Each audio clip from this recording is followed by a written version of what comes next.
Good afternoon, ladies and gentlemen. Welcome to this, this specially convened press conference at the annual meeting of the Global Future Council's 2018. Very, very happy to be here in Dubai launching a global piece of thought leadership produced by the World Economic Forum. Those of you that follow us well and closely will know that every January we publish a global risks report which sets out somewhat the agenda for not only the year ahead but also the 10 years. It outlines those risks in the world that we feel as an organization are the most threatening and potentially challenging to our world.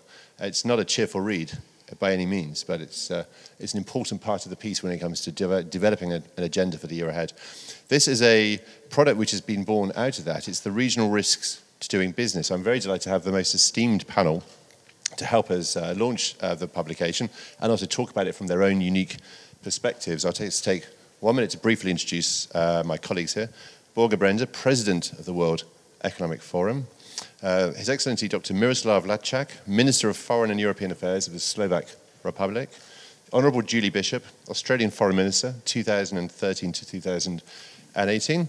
And Hussain Sajwani, Chairman, Damac Properties. Now, we all have an amazing spread here of regional as well as multi-stakeholder experience and insight. First of all, I'd love to turn to my colleague, Børge, to perhaps tell us a little bit about your findings from the report. Thank you, Ole. Thank you to the press, but also thank you to the panel that you wanted to be with us here this afternoon to elaborate around the findings in this global regional risk to doing business report. It's then a regional risk report where we have, contrary to the report that we present in January, we've gone country by country. And then we have looked at the risk region by region, and we have asked 12,000 executives from 140 countries. So it's quite a comprehensive undertaking, and I think the outcomes are also very interesting and telling. One of the things that have come up as a major risk factor is the risk of cyber and cyber attacks. Globally, we know that cyber attacks at least now cost private sector $1,000 billion a year. And I think this is just at the tip of the iceberg. The World Economic Forum has also now set up a cybersecurity center in Geneva, where we gathered expertise from all over the world, and we're dealing with cyber in a multi-stakeholder context, looking at can we, through collaboration, also mitigate some of the risks related to cyber. In 3 regions, cyber attacks came as the #1 risk. I think if you had done such a report 5 years ago, I'm pretty sure it would not have been the main risk in any region. Maybe not so surprising, we have unemployment and underemployment ranked as the leading risk to doing business in sub-Sahara Africa.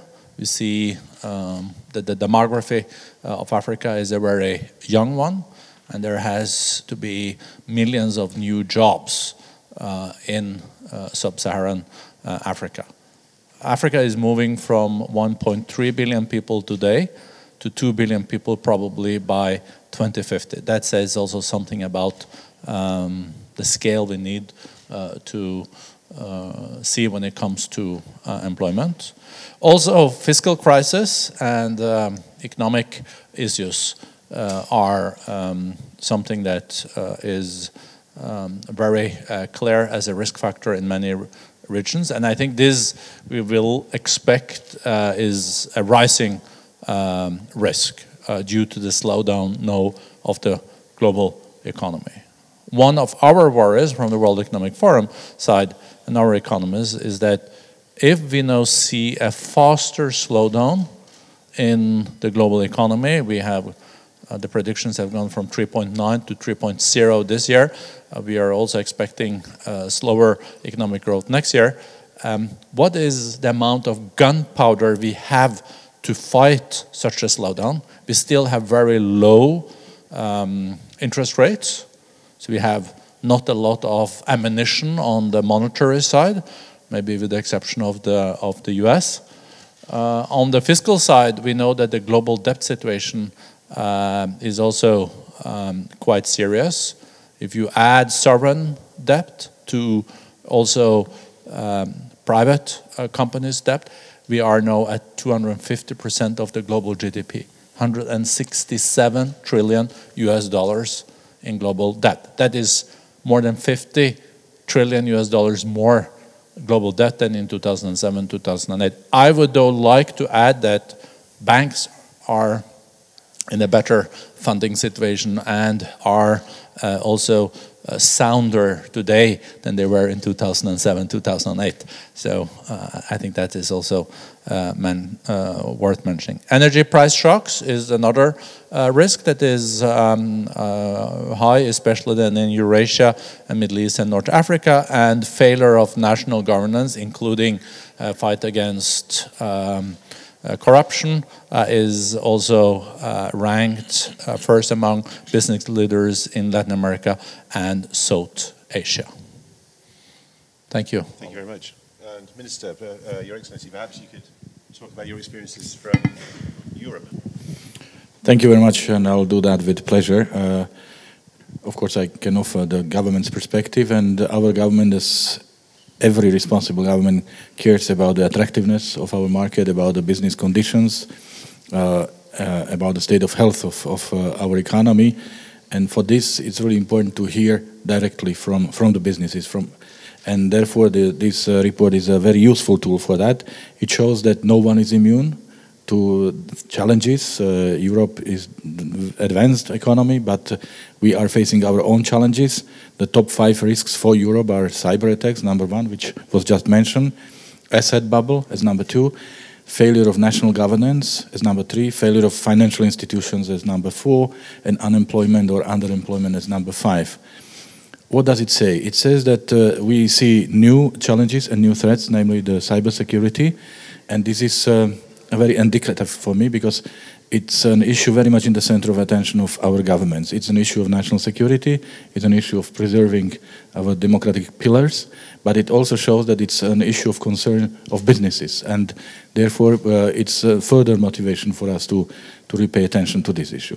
At the same time, we also see that there are concerns related to the market conditions.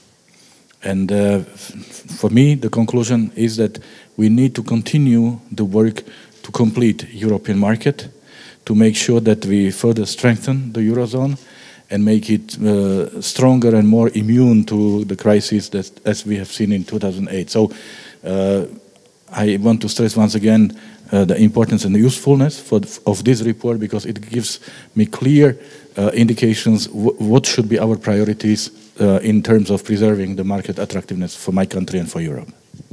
Thank you very much. And the same question to Julie Bishop. You have a different set of risks, slightly different in Australia, and also part of the wider East Asia Pacific region. The East Asia Pacific risk was cyber attacks at number 1, and in Australia specifically at number 2.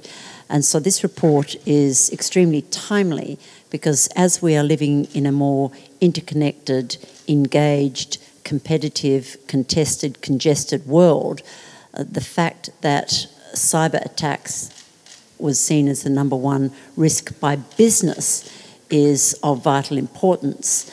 It's important also to note that growth in Asia continues to lead the world. India and China, the 2 most populous nations, are growing at 7.3% and 6.5% respectively.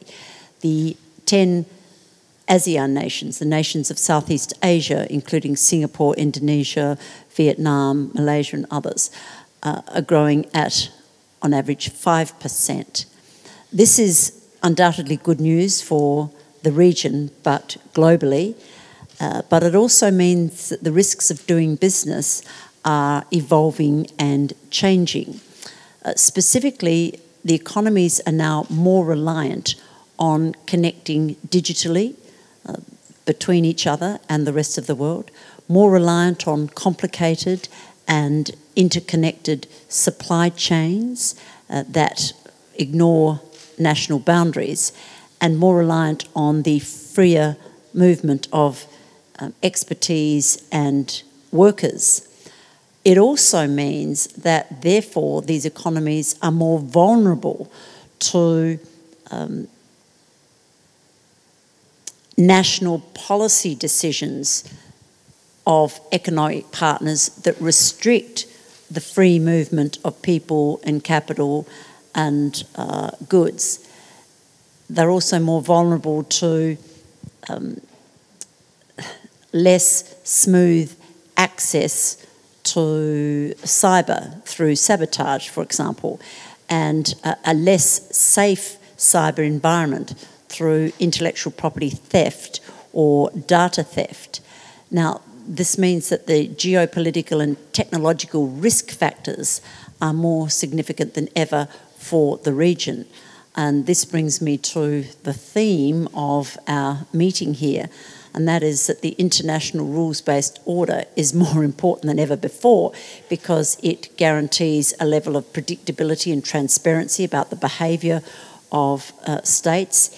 It prohibits certain disruptive behaviour, and it also prescribes a means of resolving disputes, and that gives a level of confidence for those who are seeking to invest. And also it seeks to perhaps separate the political and the economic issues that, of course, are manifesting in the geopolitical challenges that we're confronting today.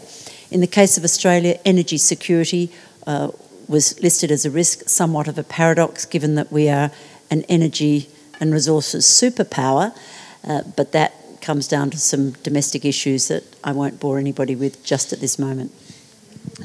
Hussain Sajwani, very, very grateful for you to join us, especially to give the local perspective as a business leader. How do these risks translate to the experiences you have on the front line leading a business in this region? I think one common mistake a lot of people make, consider the region as a one region. Just because we speak one language and have one religion, I think the region has some of the richest countries, i.e. like UAE, and some of the poorest countries in the world like Yemen. We have some of the countries who are politically stable, like UAE, and another common will be like Libya, which is still, very, very unstable. So it's not one region, and every country is different, or every group of countries. I think the reports talks about number of challenges, excuse me, that the world face. I divide them to two types of global challenges. One is global, where the region shares with the world, which is financial crisis, terrorist, cyber crisis, cyber attacks. In those, I think the Middle East is a little bit, it does better slightly, not because they're much better equipped, but a lot of countries are not well connected to the world. So the banking system in Syria and Egypt in 2008 were less connected, and hence their financial crisis in Egypt, I remember, did not go through the same problem where UAE went through. Not because they were better prepared, but they were less connected. So in that area, I think they link with the world, and they do it based on their economy, how well they are linked with the world. And there are crises or challenges which face the region particularly, oil prices, political challenges and issues and wars. And here, again, you have different countries. So when oil price is correct, some countries are very diversified economy, like UAE, and some countries are very little diversification and still rely 80-90% oil. So you can't treat them the same.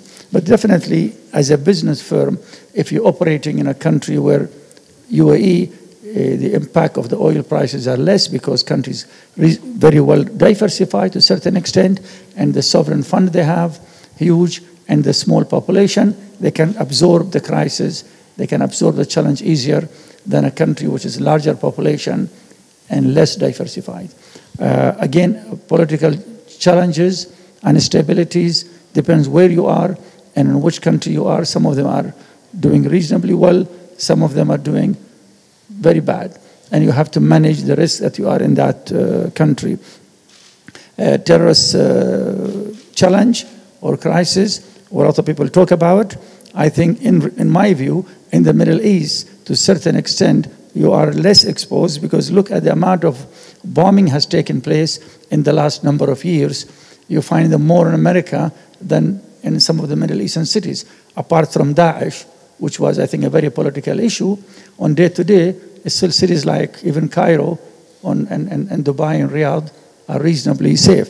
There is one major thing which concerns me going forward is the American foreign policy in the region and their leadership and how much they are going to be involved and take a leadership role like they did in the past, because their role is very crucial to create the balance of power and to create the area as much peace as we can.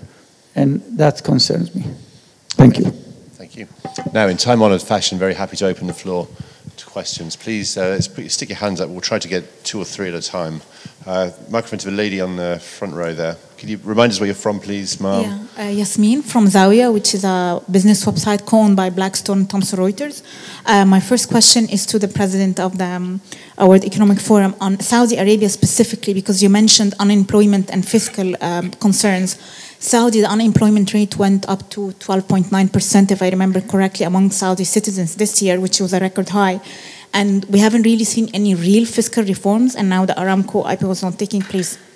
How do you see the risk concerns on Saudi, which is the biggest economy in the region?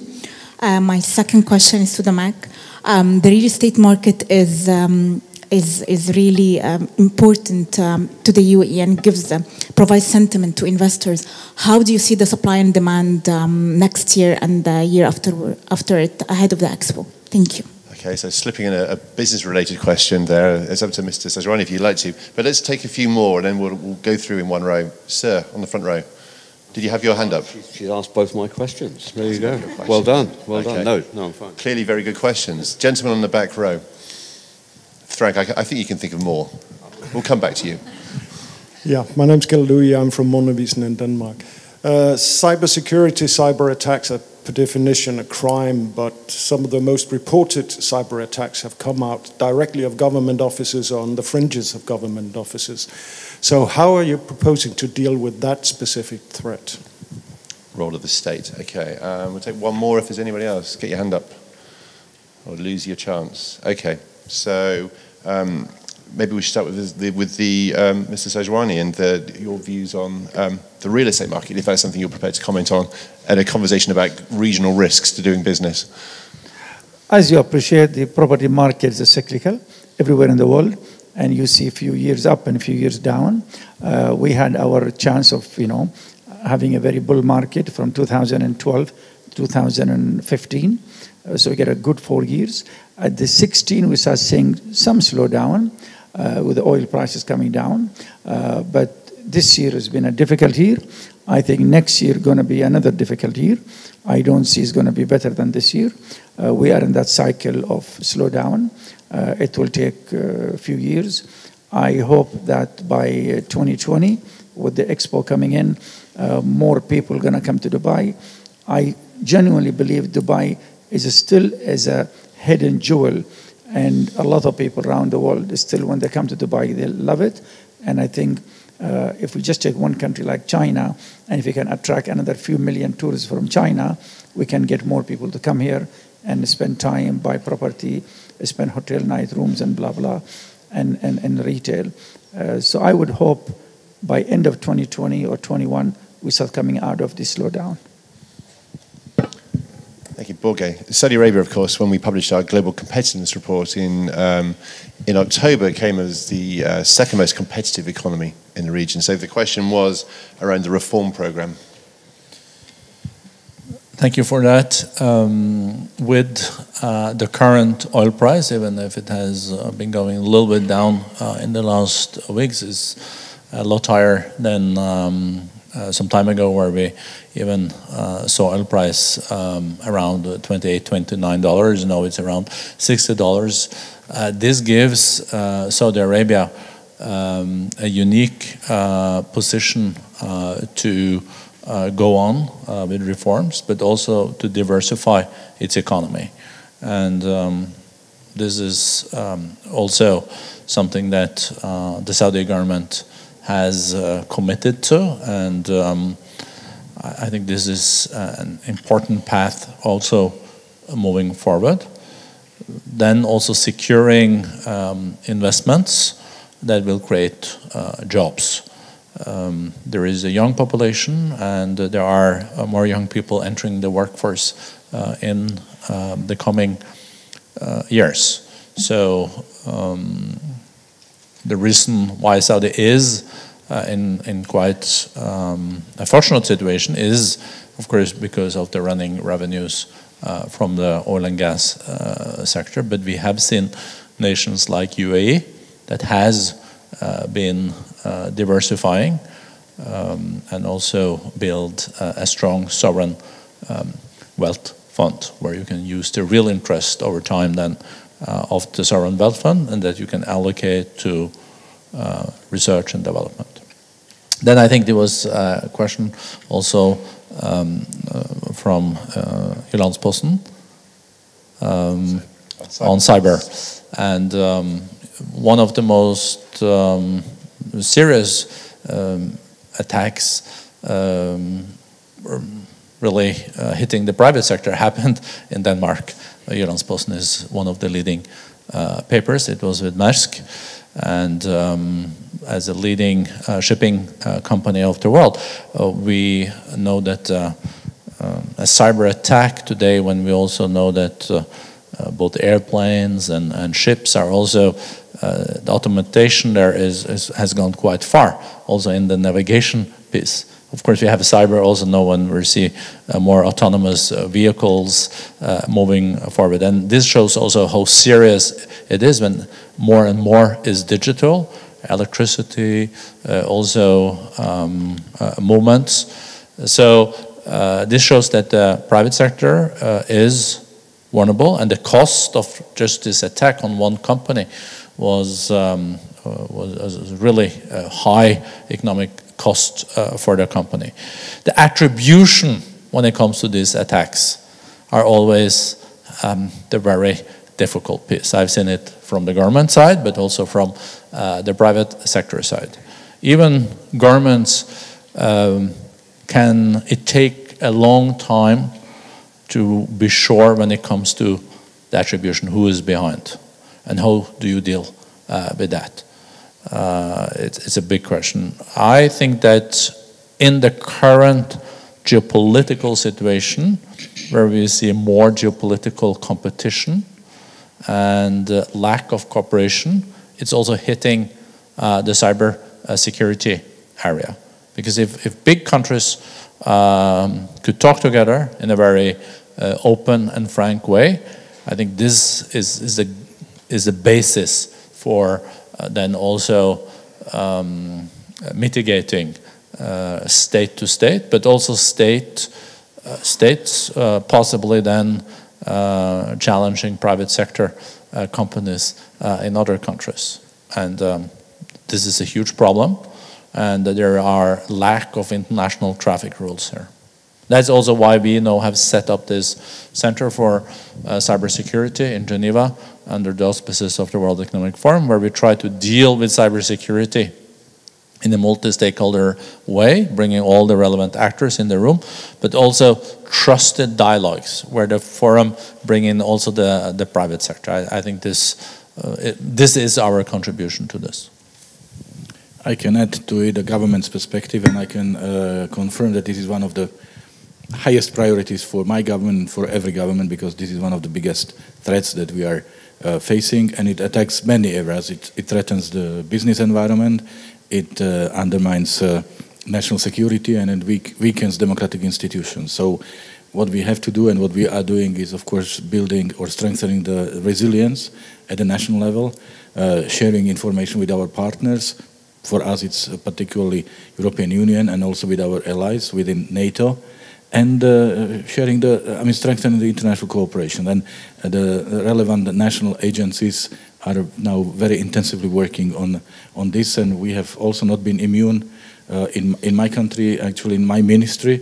So I've seen this level of cooperation from within, and this gives me a hope that we will be able to counter this challenge.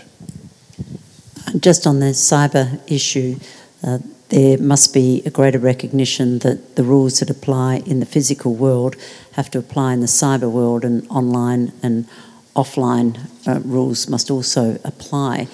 In the case of public attribution, of course there have been examples recently of interference in national elections, but also malware and ransomware attacks. The WannaCry and the NotPetya attacks, where groups of like-minded countries shared enough intelligence that they could publicly attribute responsibility in all those cases. And I think there will be more of that. We're going to see more public shaming, if you like, of the source of the attacks as we share information and intelligence amongst a broader grouping of people.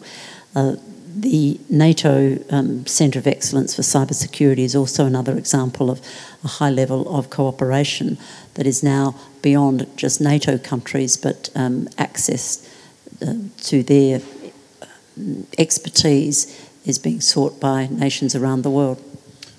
Thank you so much. We're approaching the top of the hour, but with uncanny timing. But before we do, I do let you go. I'd love to ask you one more question, if I may. We're here to discuss the future of our international rules-based order. Julia, as you said, this is an important meeting for us as an institution. We're building towards Davos. I'd love a very short and pithy answer to what your one priority would be if we could achieve one change or reform or improvement to this rules-based order to take forward and to concentrate on in Davos in January. If we assume that we are committed to improving and reforming the current rules-based order, and that's the perspective that I'm taking, as opposed to saying, well, this one isn't working, let's come up with a new model, I would caution very much against that. You don't replace institutions unless you have a more effective and proven alternative. So on the assumption that we are focusing on our current international rules-based order and the institutions and treaties and alliances and norms underpinned by international law, my focus would be on the WTO. Let's look at the consensus model and what reforms are needed for the WTO. It's obviously topical because it'll be at the World Economic Forum, but I also think it's doable, and we're currently seeing a potential strangulation of world trade and strains of populism when it comes to open globalised trade, and that would set the world back enormously. So that's a priority for me, to hear more from like-minded countries about what we can do to reform the WTO to ensure that we can guard against protectionism and continue to advocate for open, liberalised trade. Minister Lajcák, any further comments to add on that question? There are many, but you ask for one, which is the biggest problem. It's not so easy. As we are clearly moving towards a multilateral system, I wish, first of all, that we don't hold international organizations hostages to this process, but we rather unleash their potential. And second, I wish to see this process to be governed and regulated by us, but right now we are rather witnesses to this process. So let's get ahead of the curve. That's very important. Okay, wonderful. Well, thank you so much. I think that's signalled the end of this press conference. I'd like to thank you all for joining us. Don't forget to read online The Risks to Doing Business, Regional Edition, 2018. Thank you for joining us here in the room and watching us live online.